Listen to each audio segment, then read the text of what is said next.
to it if you're on the YouTube or listening to the podcast version. And if you are, you're awesome. And thank you for being a patron.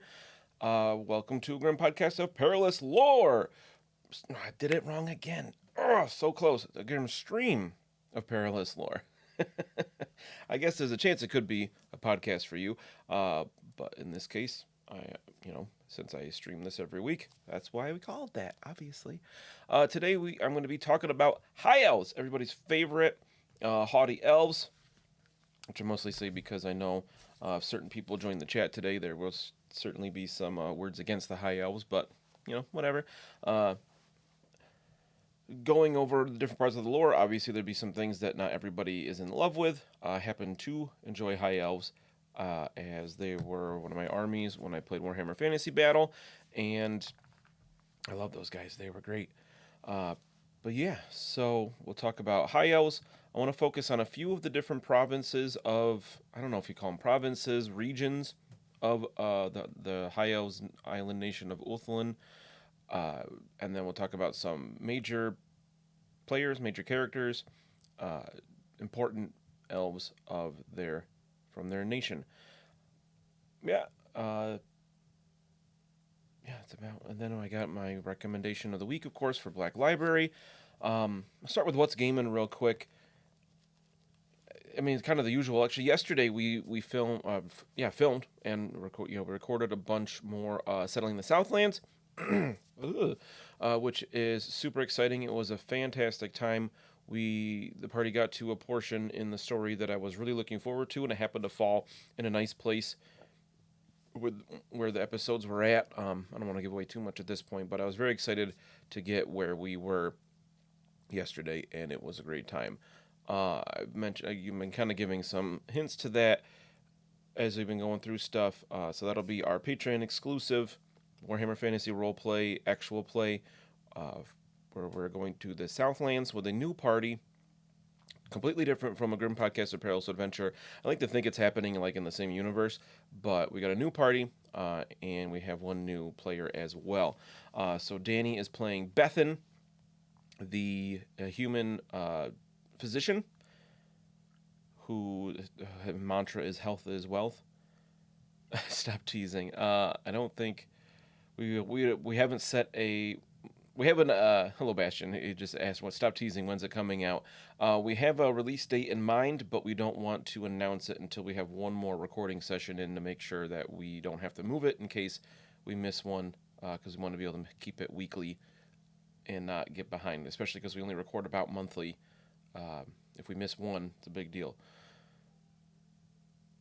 But yeah, health is wealth with Bethan. She's kind of a soft-spoken but carries a big stick physician. We have Tim is returning, of course, as Gertie, a dwarven merchant who's shockingly effective in combat, mostly because he's a dwarf, but he specializes with his axe and shield and is very combat effective as a merchant, which is kind of funny. And then Alex is back with us and playing something completely different from Carl, which is amazing. Not that I have anything against Carl, love Carl, but just the 180 Alex has done with his role playing is just amazing. He's playing a hobo, I almost said hobo named Heinrich, a noble named Heinrich, who is just, it's mint. You guys are gonna love it. He's so funny and it's so good.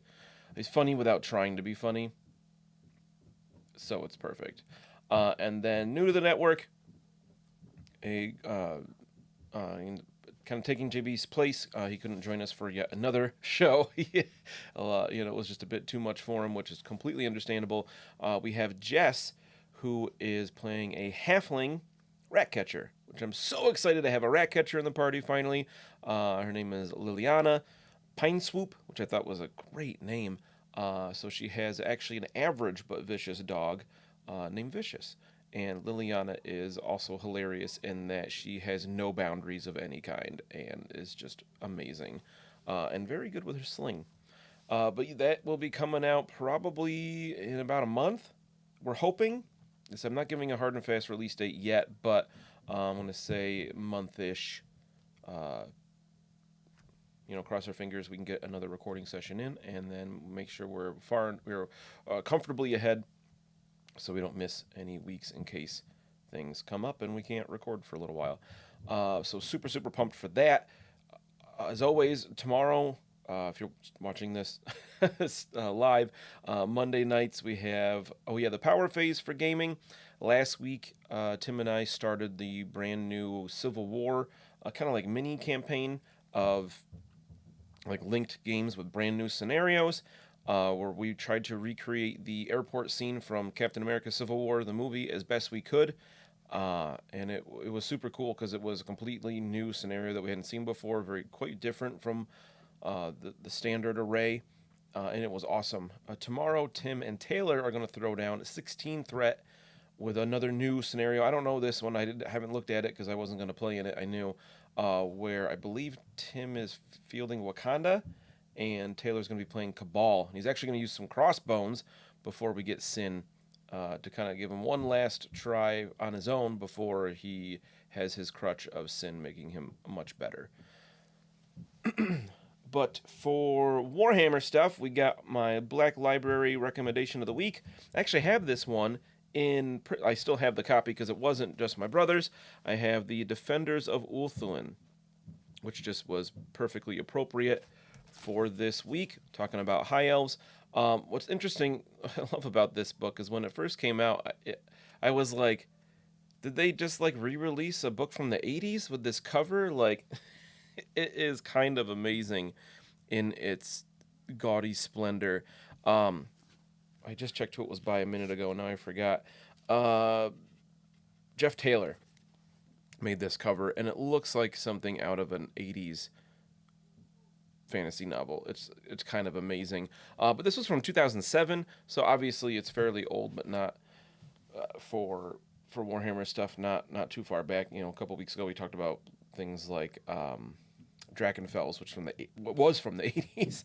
But the Defenders of Ulthuan is cool. It's the first part of a duology that tells the story of another like attack on the island of Ulthuan. We'll talk more about as we go through.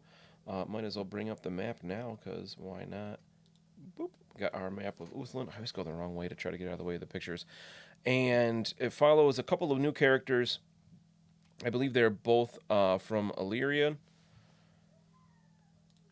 And they are, literally what it says on the tin, as they say. And they are some kind of conscripted warriors to help defend. And it's a solid book. Being the first part, obviously doesn't tell the entire story, but it ends on quite the cliffhanger. I'd kind of forgotten exactly what was going on with it, so I looked back at the last few pages earlier today, and the cliffhanger it ends on is a big deal. Bastion says if it was true 80s, it would have been a busty elf female in a male bikini.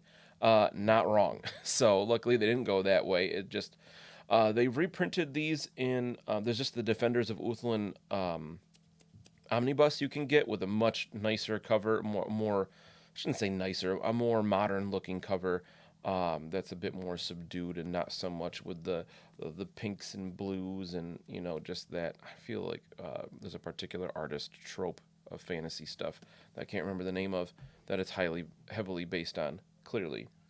But I like that one a lot. It's Graham McNeil. I forgot to mention. I bring him up a lot on here. He's probably my favorite for fantasy.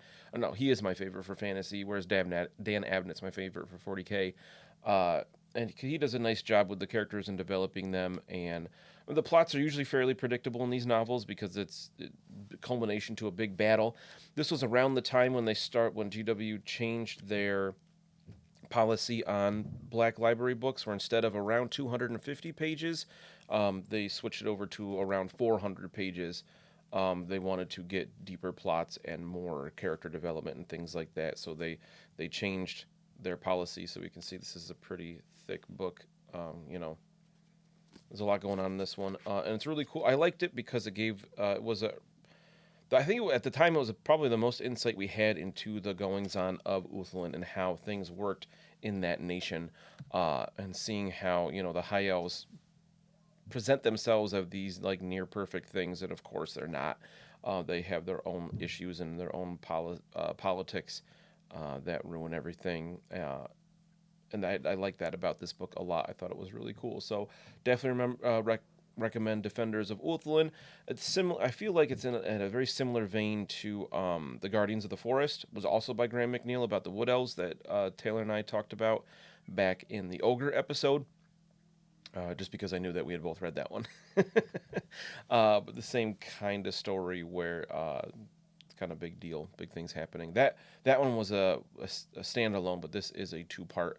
I believe the second one is called Sons of Allarielle because they are both from the region of Allarielle. But they're good. It's a good, solid fantasy story. So I'm going to jump right into our lore focus of the week, which of course is High Elves. So High Elves I played them most of the time I played Warhammer Fantasy Battles. They were my, I want to say, third army. Because it started with Beasts of Chaos, of course. I can't quite remember if I started High Elves or Orcs and Goblins as my second. Or maybe Chaos was in there. I don't know. I had a lot of armies, but High Elves are the ones I still have. Still on square bases. I've got not a ton, probably like 3,000 to 4,000 points in 8th edition terms of how many I have. And I love the aesthetic of the High Elves. I love how they look, and they're just cool. Of course, my regular opponents being dwarves over the years, they've gotten a lot of hate, especially with the newer rules when they started getting things like always strikes first on everything. Their 7th edition book was just broken because it specified it didn't matter what weapon they were wielding, they always had always strikes first. And it also and then when 8th edition came out, before the High Elves 8th edition book, there was this overlap of rules that were too good for the High Elves, where if your initiative was equal to or greater than your opponent's and you had always strikes first, you also got to re-roll your failed hits in combat, which meant every high elf unit was always re-rolling failed rolls to hit, even if they were fighting like other elves, because their initiative was always better or the same. And even things like swordmasters and white lions with great weapons were re-rolling their hits and hitting first, and it was disgusting. You really had to think, is it worth charging them to take a bunch of attacks that are gonna hit on 3s probably and re-roll and then hit at like strength 5 or 6? It was gross. With the latest incarnation of them in 8th edition, they toned it back by getting rid of the little bit about regardless of what what's it called? Regardless of what weapon they were wielding. So if they did have a great weapon, always strikes last from that, cancel that with the always strikes first, and they just struck an initiative order, which was still good. It just wasn't disgustingly broken. So luckily they got toned back a little bit, but they were still solid. So I don't know what it was. The High Elves, I love the aesthetic. I love the idea that you could have really good combat. You could have some shooting with arrows and bolt throwers, and you could have good magic as well. So they were very, they had everything, a jack of all trades kind of thing. We're coming from Beasts of Chaos. It was like they can do combat pretty well, and they have a little bit of magic, and that was it. Like no shooting, their magic wasn't great, and even their combat wasn't very good either. Let's be honest. It was Beastmen. They've always been trash in the games. Like GW just hates them. So I want to talk about the island of Ulthuan a little bit first. I'm going to blow this up again for those of you watching on the video. If you're not checking this out on YouTube, I highly recommend it, just because I think the pictures and things that are added are, just add something to it that you can't get in the podcast version. So I'm going to talk about a few of these regions today. So I like to talk about Ulthuan as a horseshoe-shaped island, essentially a circle, but it's not quite connected at the bottom. We have what's called the Straits of Lothern, which make it so that the whole thing isn't one big circle. The whole ring of the island, that has what's called the Inner Sea there, the Sea of Dusk and the Sea of Dreams, and in the middle we have the island of the Dead, and then we have Galen Vale as well in the center, but it's mostly just a big area of water. All around this ring of the island, the center of it, it's like there's another concentric circle in the middle that is this mighty mountain range. I forgot the name of it. The Anuli Mountains. Excuse me. The Anuli Mountains, which makes it very difficult to invade Ulthuan because even if you do get to the shore, which can be crazy difficult because the whole island is surrounded by like mists and magical wards, and there are the what is it, the Shifting Islands, or am I getting that mixed up with something else? Oh, a bunch of thumping around going upstairs. What's going on there? We have a bunch of the Drake Isles. There it is. I lost the name for a minute there. Makes only if you know your way around it is the only way to actually get through these islands, other than sheer luck. Shifting Islands at the southeast. Thank you. Jubilee? Jubilee Zero? Is what it looks like. Thank you. Yeah, the Shifting Islands, I see them on the map now. I knew that was there somewhere. But these mountains make it incredibly difficult to invade because once you fight your way to the mountains, then you have to cross a mountain range, no matter where you are on the island, to get to the center where really, all the important things are. Obviously, they have ways through for the High Elves themselves, for like goods to go places and resources and whatnot. There are different gates around different points of the island. To the south, the southern part of the island, the mountain range is more narrow. To the north, in places like between Nagarith and Allarielle, there we go, and Trace and Avalorn, the mountains are much wider in terms of like it would be a much longer journey to cross the mountains there, which is kind of what the Tracians are known for. I love the design of this, and when I say island, I'm going to bring up the world map quick here to show, again, on video, what we're talking about here. I mean, Ulthuan is probably the size of, if not bigger than, the Empire itself in this kind of ring, gigantic island. It's like a subcontinent, essentially, in the middle of the Great Ocean, which is, equivalent to our Atlantic Ocean, if we had a giant island out there. So it's not like Long Island, even though that's real big. This would be many times that size. We're talking, about the size of the Empire, maybe a little bit bigger. It's hard to tell because the Empire is squished in one spot, but we're not talking about a small island out there in the ocean. We're talking about essentially the size of a continent, which is another thing I like about it is that there's a lot going on because it's so big. I'm trying to shrink this down a little bit. There we go. So next up, I want to talk about a little bit of the history of the High Elves. I think it was like episode 4 or 5. I talked about elves in general. We touched on High Elves a little bit. I want to go into more detail about their personal history, because it's really the history of all the elves, if you go back far enough. I want to talk about the story of Aenerion, the first Phoenix King. Who's kind of a big deal. The picture I have on the video here is him fighting a greater demon of Slaanesh, a keeper of secrets. And I've always loved this image. I love the old black and white art from the older army books. It just had this atmosphere about them that newer artwork is great. I don't know what it was about the black and white. It just had, I feel like it gave more sense of history to it, kind of like seeing black and white photos of our past. But this one always struck me. Aenerion here was an elf. He's just kind of a dude. And he was a mighty warrior at the time. Here we see him fighting with a tower shield and a longsword against a towering keeper of secrets. This thing is probably 30 feet tall. And Aenerion is just showing no fear, striding towards it with his sword. And the whole thing was around at this time, when he became the first Phoenix King, the High Elves were not, the Aesir, as they called themselves, the elves were not a warlike people. They were very peaceful. They spent more time making art and architecture, and they weren't really warlike. They weren't warriors.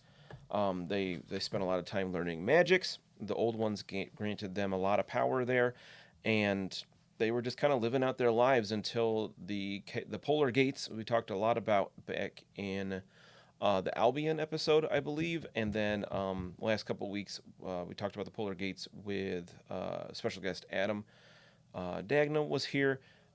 When they started to collapse, so much magical energy was released into the world that there were demon incursions all over the place, and the elves were just getting slaughtered. They didn't stand a chance because they weren't warriors in general. Aenerion was a warrior. though, and he took up the charge against the demons and realized that they didn't stand a chance. He tried to teach that they won basically because of his prowess. They were able to win a major battle to kind of stem the tide for a while, and they took a bunch of time between him and his kind of right hand man and best friend Calidor, who was Calidor the Dragon Tamer, who was the best mate. He was the most powerful sorcerer at that time for the High Elves, and it was basically like, okay, we need to do something. We need to change what's happening here, else we're just going to get wiped out. We don't stand a chance. So Aenerion took a large portion of the population and started training them in the ways of war, and Calidor did that with magic, and he started training all kinds of mages as more like battle mages. Aenerion was known for traveling the world before this, so he had picked up a lot of martial prowess in different places. See what I did there for people that played in High Elves? And it was just, okay, we got to do this now, and it wasn't going well. They started winning some battles, but it was clear that they were just horrendously outnumbered by these demonic hordes that, okay, they were doing better than they were for sure, but they were still going to lose. And Aenerion was a good enough leader and a good enough general to realize that and say, again, we need to change what we're doing. So against everybody's suggestions, he kind of had a breakdown because of this. His wife was the Everqueen at the time, Astarielle, and she was killed while in the forest of Avalorn by demons, and this just broke Aenerion. He had two children, one son, one daughter. It was, I gotta look at these names, I can never remember them, Morelian and Yvraine, and they were lost. Couldn't find them after this forest was raised by the demons. And he just basically lost his mind, where anybody on his council said, don't do what you're going to do. We know what you're going to do. Don't do it. The gods, even the elven gods, said, don't do this. This is a bad idea. He hopped in the back of his faithful dragon steed. I got to double check this name again, too. This is a tough, I'm sure I'm not going to say this one right. Where'd it go? Indrognir. I love that name, and Drognir, the mightiest of dragons at the time, and rode to the island of the Isle of the Dead, and there, in an altar of blood, is the sword of Cain, the Widowmaker. It was like a magical artifact from the earliest days of the elves that was the most powerful weapon on the planet, but also the most cursed. Cain being the god of death and murder. It's kind of a big deal if you draw his signature weapon. So Aenerion ignored everybody. Drognir took him to the island and landed, a few leagues away, and then Aenerion went the rest of the way on foot because he didn't want to implicate his dragon in this whole thing, and he drew the sword from its plinth and just laid waste to the demons. With it, he became this near godlike figure, this unstoppable monster in combat, to the point where during a major battle, I guess later on that happened, I got getting ahead of myself a little bit, but because of having Widowmaker, he was able to really drive back the tide of the demons, and they had a little bit of time of peace, where he decided to settle in the northern part of Ulthuan. And this is still, I should mention here that Ulthuan wasn't a separate island at this point. It was a large offshoot from the western continent of Nagaroth, and he settled in the northwestern portion of the island, which is now Nagaraith. I'll bring up the Ulthuan map one more time for those of you in the video. And he started to lead his people from there instead of down in the southern part in Lothern, which was kind of the accepted realm of the leaders. Like I said, he was the first Phoenix King. I did forget to mention that part. Before he got the sword and before the first major battles they won, one thing that led him so much strength and ability to do this was that he tried to commune with the elves' main god, Aenerion, and heard nothing back. So he said, okay, we have this eternal flame in Lothern. It's kind of a big deal. And I'm sorry, is that in Lothern? I'm going to double check that now. I feel like I'm saying it right. It's the Shrine of Aenerion, which I believe is in that other island in the center of the the inner sea at Galen Vale, the big island in the middle. And there is the I just said it a second ago. What was it called? Um, Not Everflame. I just what? I just said it a second ago. I just said it. You heard it. The whole idea was that if somebody walks through these flames unharmed, they are like destined to lead the High Elves and become the Phoenix King. So he tried to commune with this Assyrian. He didn't hear anything back, and he said, "You know what? These are desperate times. I need to try something." And he walked through the flames, came out unhurt, and that's when he started leading the High Elves as the first Phoenix King. Um, Fast forward back to where we were. He's leading his people from Nagarath, and people aren't really a fan of this. He's becoming kind of depraved. Drawing the Sword of Cain has changed him, and he's becoming more, I don't want to say evil necessarily, but he was known for not doing such good stuff there. Calidor, who was still his friend and, like I said, is kind of his right hand man, said, "Okay, Aenarion's kind of lost it. We need to do something else." He had this plan way back when he brought to Aenerion to create a great vortex of magic to suck magic out of the world to the point where these demons can't be here in such force. If we take away their source of chaos, they can't manifest in the material world as much. And Aenerion thought, no, that's not a good idea because that we rely on magic for so much as well. If you take that away, we lose a lot of our defenses for those that do remain. What about mortal agents of chaos, and what about dwarfs, and what about orcs and goblins and things like that? So he had decided not to do it. But when Aenerion started losing it in Nagaroth, Calidor was like, "Well, I'm gonna do it now because he fought the demons off at first, but they're coming back, and now he's not really helping as much because he's losing his mind because of this sword." So he starts to do this major ritual with like his best mages that he had trained. Aenerion hears about this and goes on the march. Luckily, to defend Calidor and his mages. And there is the biggest surge of demons we've seen because they can tell what's happening and they know they have to stop this, or else their presence in the world is going to be significantly diminished. So Aenerion rides to war with the grandest host you'd ever seen of elves. The sky is darkened from so many dragons flying through the air. Aenerion rides in Dragnir once again, and battle is taken up to defend the mages to complete their ritual. During this battle, it says thousands of demons and elves alike are slain. At one point, it gets down to just Aenerion and Andragnir against 4 greater demons, one of each of the chaos gods. We talked a bit about last week with when Dagna was here. There was a Keeper of Secrets, there was a Bloodthirster, there was a Lord of Change, and there was a Great Unclean One, and all against just Aenerion and Andragnir. And he was able to defeat the 4 of them nearly single-handedly. I mean, he did have a great dragon with him as well, but they were both dealt mortal wounds at the same time. But because of this sacrifice, Calidor was able to complete his ritual. A few of the mages their souls were burnt up from the insane magics they were manipulating to create this vortex, but it did suck most of the chaos energies out of the world and banished the rest of the demonic horde to now they can only show up where there is a good amount of chaos energies roiling in one place, and they can only show up for so long, and their mortal forms are not nearly as strong as they used to be. Oh, excuse me. Aenerion realizes that he messed up. He rides in Dragnir, who survived the battle, heavily wounded, back to the isle, back to the shrine of Assyrian.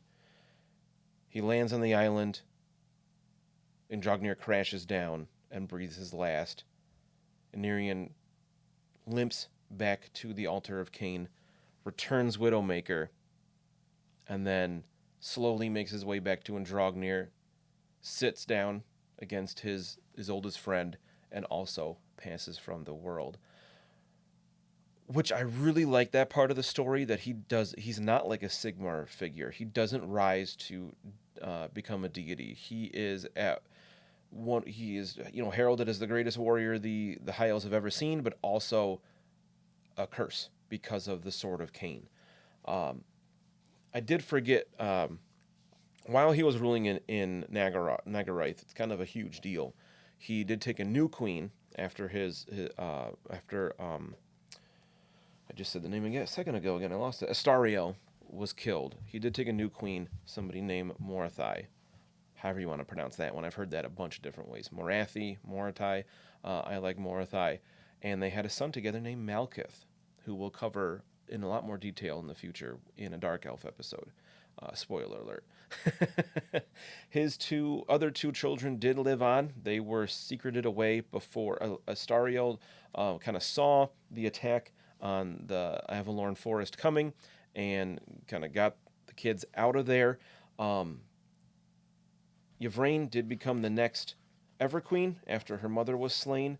And Morelion just he didn't want to take over anything. He didn't even try to become the next Phoenix King, even though technically he was like next in line for that. He just tried to just kind of live out his life, and it's said that he had many deeds of greatness, but also many deeds of madness.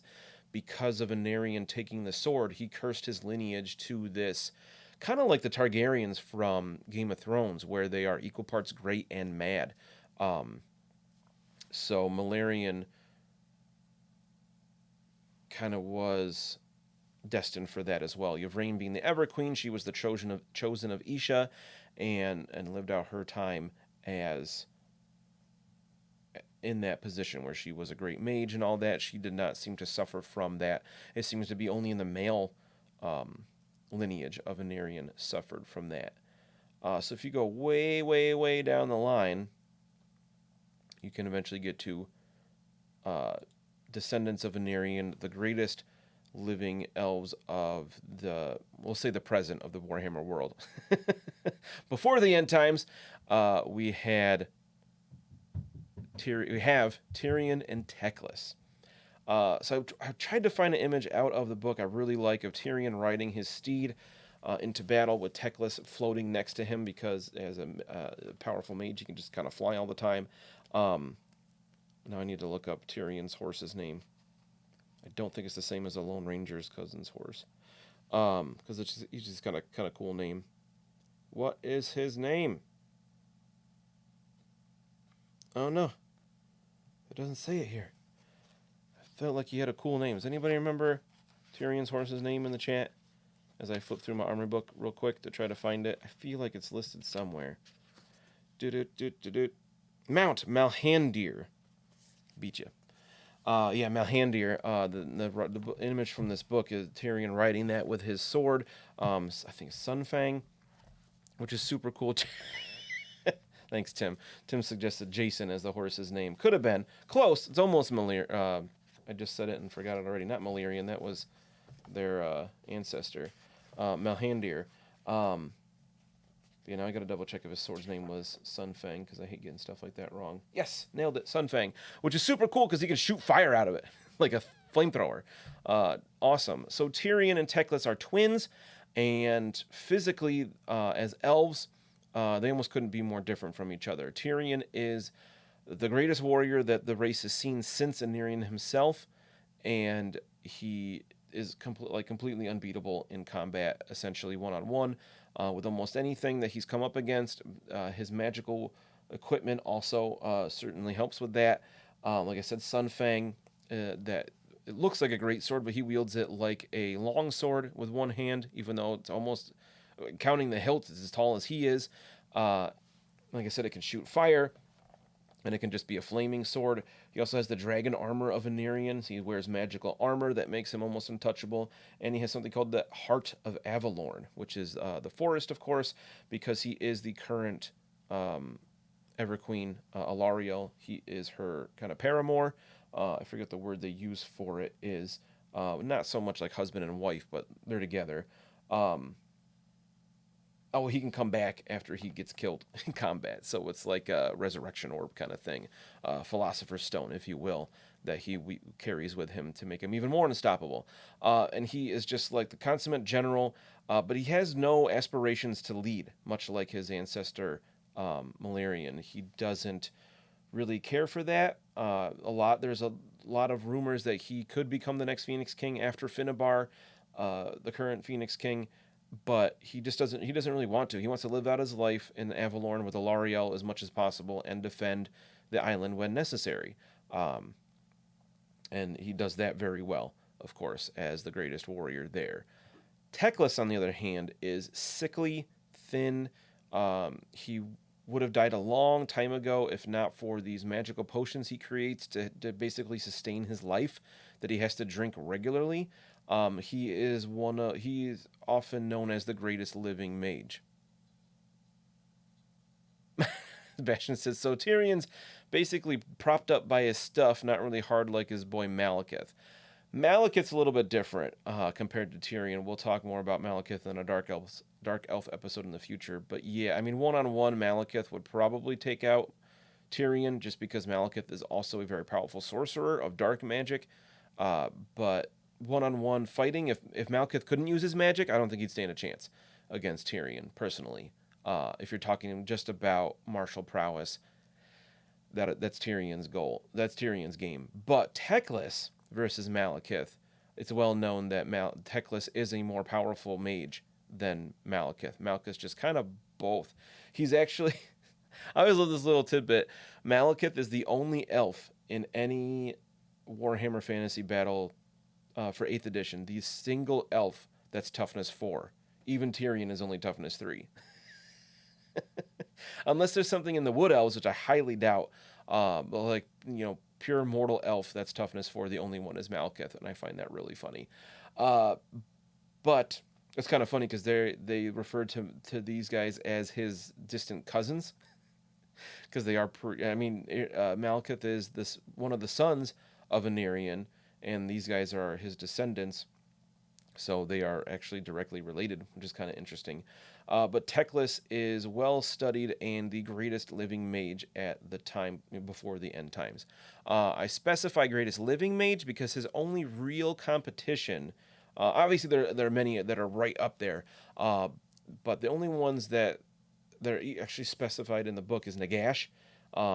It's not. It's kind of implied that Nagash might be more powerful, but Teclis has never gone toe to toe with Nagash magically. And then Lord Croak, we talked about back in the Lizardmen episode a few weeks ago, is considered one of the most powerful mages in the world, but he is technically dead. So Teclis is the most powerful living mage, which is really interesting because looking at his rules in this book, I was reading earlier today in the 8th edition book, he doesn't he counts as a level 5 mage, which is cool, but so he gets +1 to cast and he knows another spell, but he already knows all the spells kind of thing. It's weird. And +1 to dispel compared to a level 4 mage. So I feel like his rules don't really fit him being the greatest mage in the world. Max Scriber? No. I mean, Max is powerful. He's just a human light mage, though. Tyrion mastered light magic probably, hundreds of years ago. Teclis mastered light magic. One of the magics that he mastered. Oh yeah, he's known as the most powerful mage in the world, and we see that. I was reading up a bit about the Battle of Finneval Plains, which is a really important moment in more recent elf history. So during the Great Incursion of Chaos, it wasn't just the old world that was in a lot of trouble from those, chaos jerks coming down from the north. Get Reckless to be with Teclis. Thank you, Tim. That's a good one. I'll type in the chat just because I can't help myself, but Teclis, yeah. That's how you spell Teclis. Ticlis. Just to help you out there. I appreciate the attempt for the pun.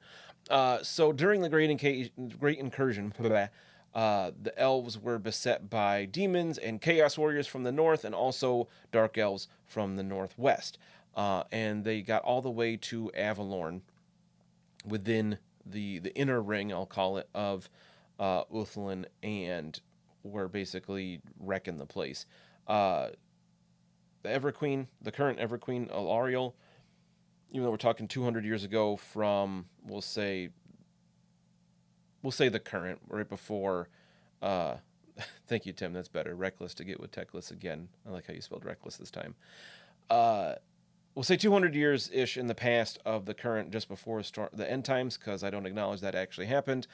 The Great Incursion was all in multiple parts of the world, and the forces got all the way to Avalorn, where Tyrion barely saved Allarielle's life from the greater demon of Slaanesh, a keeper of secrets, specific one called Nakari, or Nkari. I'm not really sure how to pronounce that because it's an N apostrophe. So I feel like Nakari just makes sense, is easier to say, but it could be Nkari as well. Uh, who becomes kind of a thorn in Teclis or Tyrion's side. But they're able to save her. The two of them together are able to fight off this greater demon and get her out of Avalorn with her handmaidens. I'll talk about actually probably in part 2 because things are taking longer than I anticipated here, which is totally fine with me. And they gathered up a mighty host in the Finnival Plains. Let's zoom this in a bit so we can see. This is again on what I'm calling the inner ring.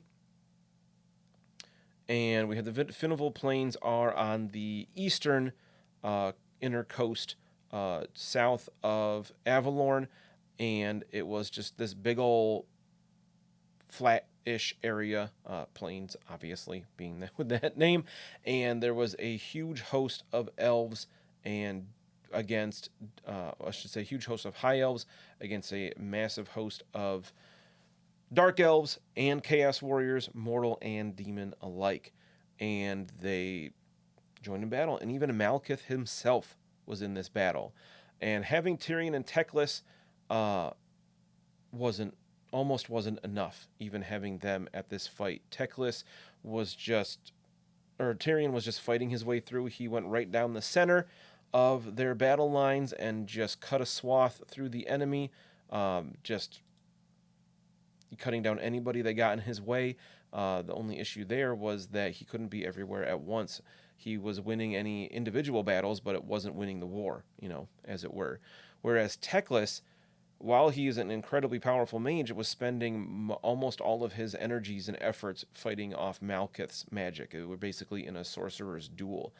And they both could tell that they were losing the battle overall, mostly because they weren't able to fight the way that they needed to. Teclis wasn't able to wipe out hordes of enemies like he'd like to with his magic. And then they saw Allarielle. Before they see Allarielle do this, there is a new chaos rift opens up and demons start pouring out. Thanks for subscribing, Bastion. Appreciate that. Just start pouring out. And it's like, no, oh no, we are done. Like, we cannot win this battle of attrition because there just aren't enough of us elves, and the demons are just outnumbering even more than they were as they're pouring through this new rift. So Allarielle summons all of her light magic abilities into one mega blast and just banishes thousands of demons at once and then collapses completely spent. So Tyrion says, well, I have to go keep her safe. And Teclis sees this and realizes having a major spellcaster like the Everqueen out of commission is huge, is massive. They could easily lose because of that. She was keeping a lot of the chaos forces at bay with her powers. So Teclis summons all the energy he can into his staff of... oh, shoot, I lost the name right in the middle of the story. What's the high elf god of magic? Starts with the L. Oh no, I lost it. Lilith. There we go. His moonstaff of Lilith. He holds it up, and Lilith just fills it with power. And again, he unleashes this golden ray of magic at Malekith, and it's just too much for him to hold back. Teclis shows his powers are greater than Malekith's in terms of sorcery, and Malekith is almost completely slain. To survive, he has to open a small rent into the realm of chaos and disappear from that plane of existence to flee. Because of this, the Dark Elf forces are reeling after they see their leader just disappear. and then Tyrion finally finds Malekith's personal banner bearer in combat and slays him, um, he forces him to drop the banner of Malekith into the mud, and Tyrion stomps on it and that kind of forces the Dark Elf forces to flee as they see they have lost. They've run it away. It's too much now. Without Malekith, Teclis can just unleash his magics. Any other sorceresses. That's all there is other than Malekith in Dark Elf society. I don't believe Mordethai was at this fight. Just couldn't hold a candle to Malekith, so now he is just blasting holes in their lines, no problem. The demon forces were mostly taken care of by Allarielle before she went down, and they are able to essentially just clear the field, more or less. The Mortal Chaos Warriors are mostly stranded there, and they get cut down as things completely go the High Elves' way. Allarielle returns to Avalorn Forest with her handmaidens. Tyrion goes down to the Straits of Lothern to help Finnebar, who has to lead a charge out from his citadel that they were essentially trying to withstand a siege this entire time. Was why he couldn't help at that other fight, and they're able to drive out the rest of the forces from Ulthuan. Teclis, in his wisdom, sees, okay, things seem to be taken care of here. I'm actually going to go to the realms of men and help them because they are also experiencing this incursion from chaos. And he goes to help Magnus the Pious fight back chaos in the Empire, where it's just him and a couple other mages, and they completely turn the tide of the war over there because their powers. And after this time, they fight in Prague, is where the Empire has their last stand against chaos in the Great Incursion, and then Magnus sees the strength that they can have with things like battle wizards and decides to allow Teclis to teach people in the Empire magic and have sanctioned wizards. And Teclis establishes the colleges of magic in Altdorf. He kind of hangs out in the Empire for a few years before returning back to Ulthuan. But directly because of Teclis and what he did to help the humans during the Great Incursion, there are legal wizards, and being a wizard isn't a crime punishable by death as long as you go about it the right way. Essentially, as long as you go to the college and get your license and all that. Witches, unsanctioned wizards, are still frowned upon heavily because they typically draw on dark magics. But as long as you're learning to manipulate the winds appropriately, as taught by Teclis initially, then you can be a legal wizard. And again, in his wisdom, he saw that humans, while some were gifted with the powers to be able to manipulate the winds of magic, they just didn't have the time in their lifespans to learn how to manipulate all the winds. So he basically made a decree that was like, humans do one, because it's all they can handle. More than that, and they will be consumed by chaos, almost certainly. So while most elves learn all of the 8 winds of magic, and then high magic is all the 8 winds kind of combined into their own lore, most high elves can do that as wizards. For humans, it was like, no, they're going to learn one, and they have in their lifespan they could potentially probably not even a master one, but become really good at it. Like Bash says, oh yeah, or grab yourself a forge license, like certain characters on certain podcasts. Grim Podcast of Perilous Adventure. Check out what Bastion's talking about there. So the elves say it's true. Couldn't humans manipulate more? Can they learn more than one? I mean, not in the rules of the RPG. But no, I think Teclis was right here in that if humans had a longer lifespan, maybe they could learn to manipulate more than one wind at a time. But because they only have, anywhere from 30 to maybe 50 years or so to learn this skill, it's just they're not gonna be able to do more than that one. It takes a long time to be able to do that. So that's Tyrion and Teclis in a nutshell. Whew. I didn't expect them to take most of the time. I haven't talked about the different regions yet. That was supposed to be the focus today. Got the basically those 2 stories of Aenerion and then Tyrion and Teclis. She was brought up before, might as well talk a little bit about Allarielle. She is the current Everqueen of Avalorn, so she has this realm of light and life. She lives in the Avalorn forest that we saw on the map a minute ago. There are books about Teclis, yes, for sure. There is a series, I think it's just called the Tyrion and Teclis. If you just search Tyrion and Teclis, I think it's a series of 3 books all about them. They are really cool. I like Teclis a lot. I love the idea that he is this like fragile thing, but he's the most powerful mage. But yeah, I'm sure you could find him audio too, because I know you prefer to listen to the books while you're driving all the time. But yeah, I think it's just called Tyrion and Teclis, and there's 2 or 3 of them. I think there might be Tyrion and then Teclis and then Malkith. I forget exactly. I haven't read those, and I really like to. Just haven't gotten around to it. I think they came out after my time where I read a ton of Black Library stuff, so it was like a little after my time, but I definitely want to read those. So yeah, Allarielle, she is a very powerful mage. We were just talking about the different winds. She only uses life, light, and high magic as the Everqueen, and she is incredibly powerful with those. She has a really cool ability to just banish chaos, where she's not a fighter. She wields a staff more as like a focus for her magics, but if she touches something that is corrupted with chaos, it will just be burnt out of them. From her the powers of Isha she has, which is a elf god of like light and life essentially.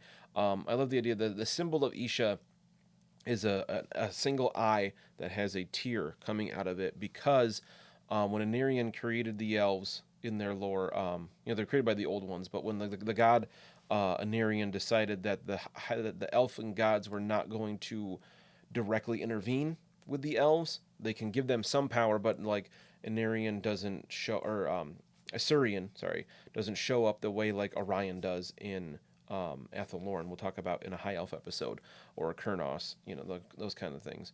But so she sheds a single tear because Asuryan decided that the elves, while they will be incredibly long to live, they will eventually die. They are not immortal. They just can live thousands of years potentially. Oh, here we go, Bastion. Thank you for looking. I don't know if you know this off the top of your head or looking it up. There's Blood of Aenerion. That makes sense, as their descendants. Sword of Calidor. That's the second one. And then Bane of Malekith. There we go. I just saw an image earlier today that showed the covers of the 3 books, which I'm sure you can get like an omnibus now. I think it was Tyrion, Teclis, and then, or probably Teclis Tyrion with those titles. And then the last one had Malekith on the cover. So Bane of Malekith makes sense.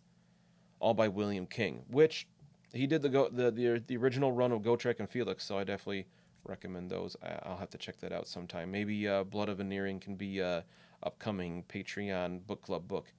I believe April was going to be a Pathfinder Galarian book, but maybe we can check out one of those, especially if people are interested in Teclis, because he's super cool. But I love that power that the Everqueen has, where she can just banish chaos from a mortal form by touching them, which is just kind of cool.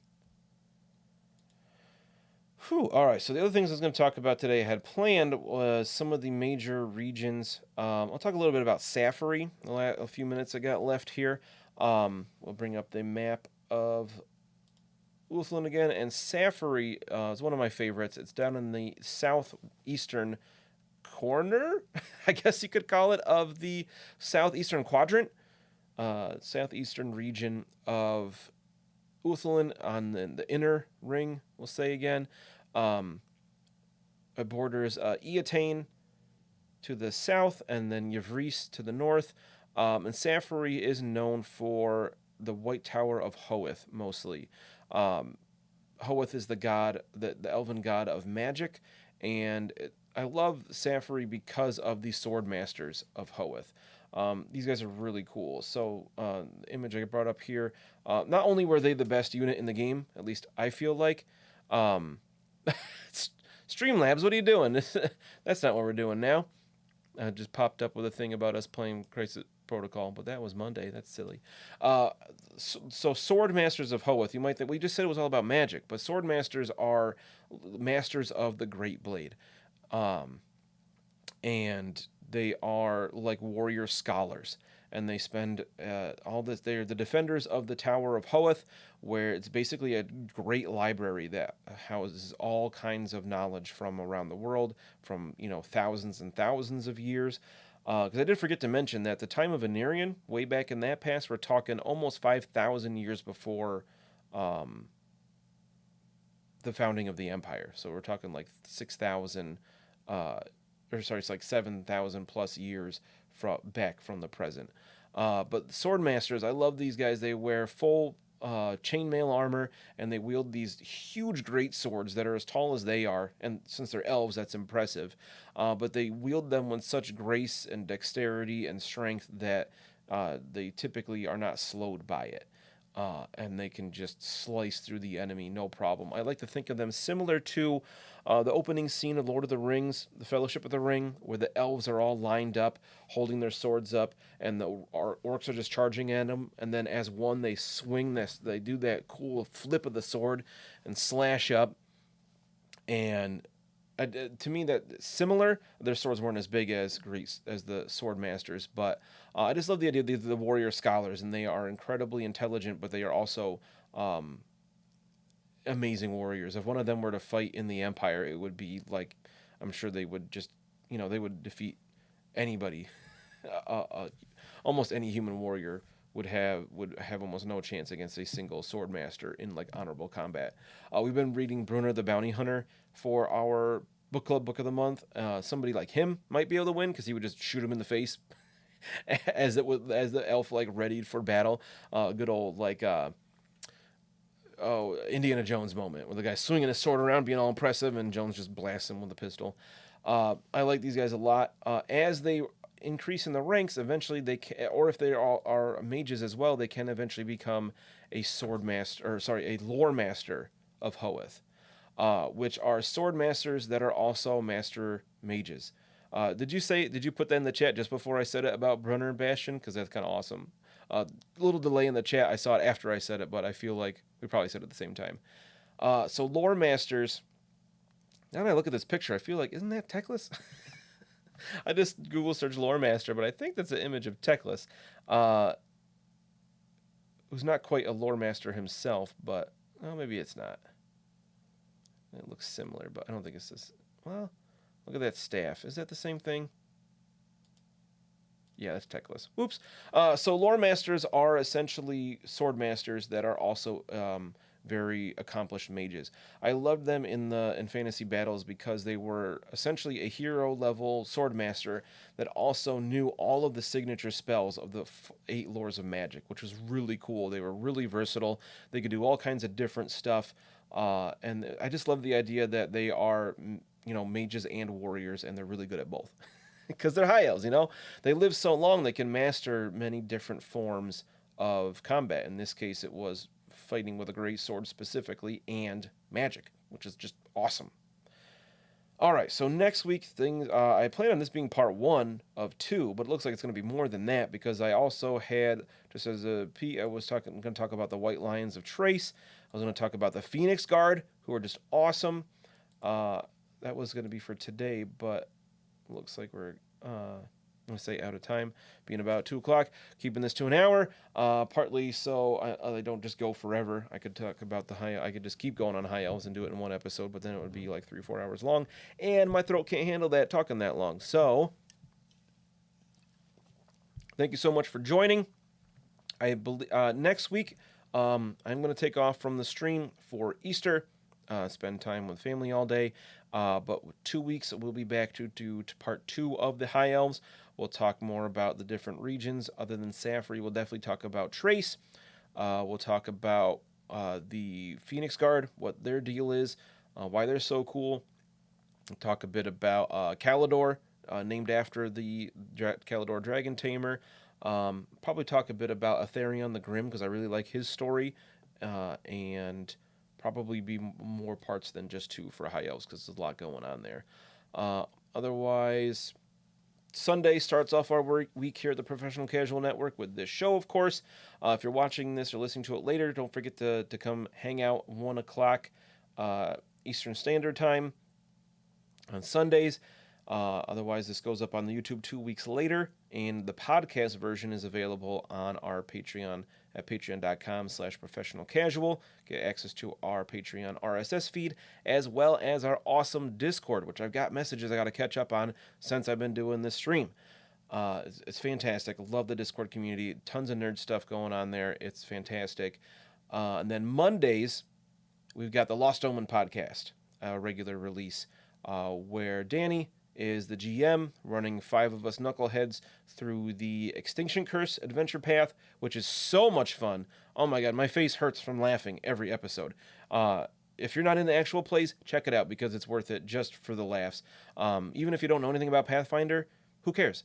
It's a good time. Just listen to it for the amazing roleplay. Everybody falls in love with Curva because you'll find out why. You're going to listen to it. Monday nights, here on this twitch.tv/professional casual network, we've got Oh Yeah, the Power Phase, where we play the fantastic Marvel Crisis Protocol.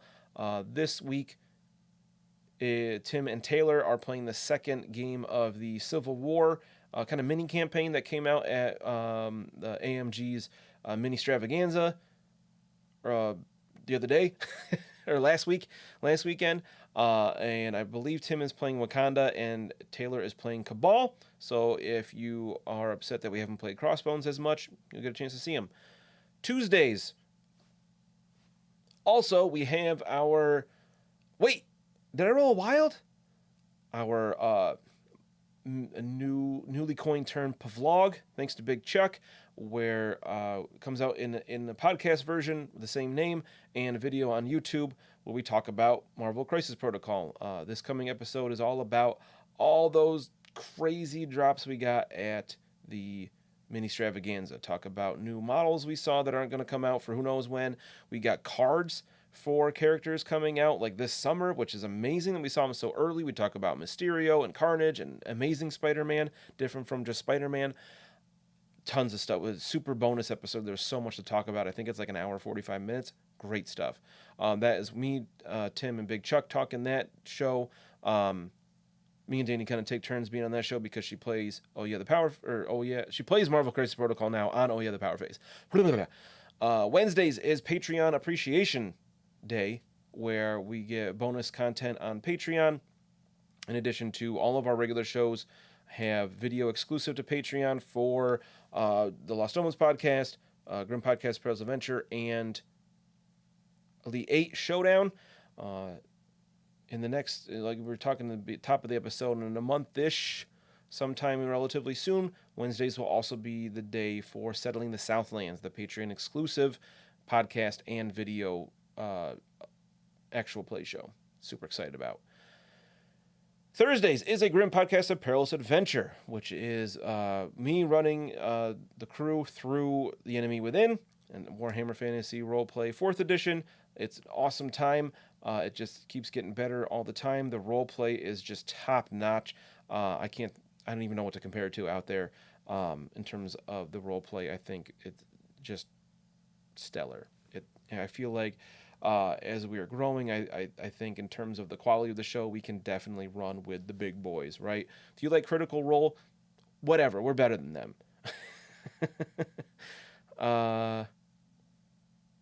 Oh yeah, behind the scenes.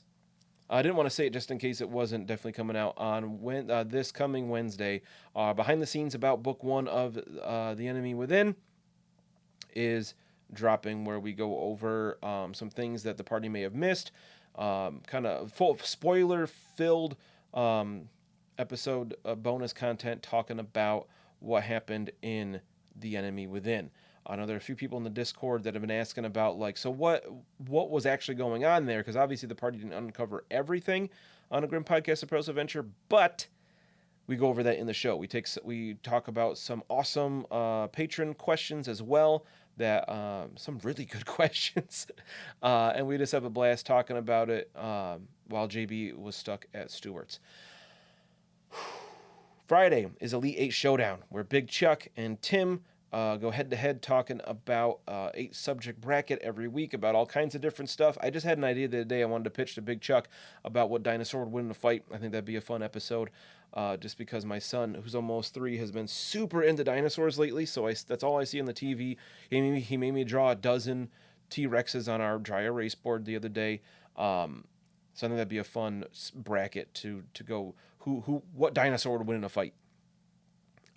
This past week episode, the last 2 weeks they did their own special Elite Eight brand of March Madness, where they're talking about, first up was the best discontinued item at McDonald's, and this most recent episode was the best seasonal item at McDonald's, which out of the 16 different items they talk about, I only ever had 2, and it was still fun to listen to just because those guys are a riot. They're ridiculous, and it's a good time, but not kid friendly. Don't listen to that with your kids. just to warn you. And that wraps up the week. So thank you so much for checking out anything by the Professional Casual Network here.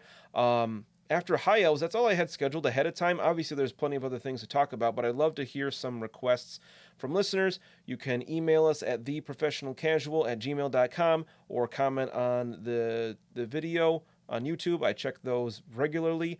If you're on the Patreon, you can always just drop it in the Discord, one of the chats, one of the channels there. You can let us know what kind of requests do people have, what kind of lore do you want me to cover in the future. Other than that, have a great time. Thank you for checking this out. And what's my sign off here? Keep gaming. Bye.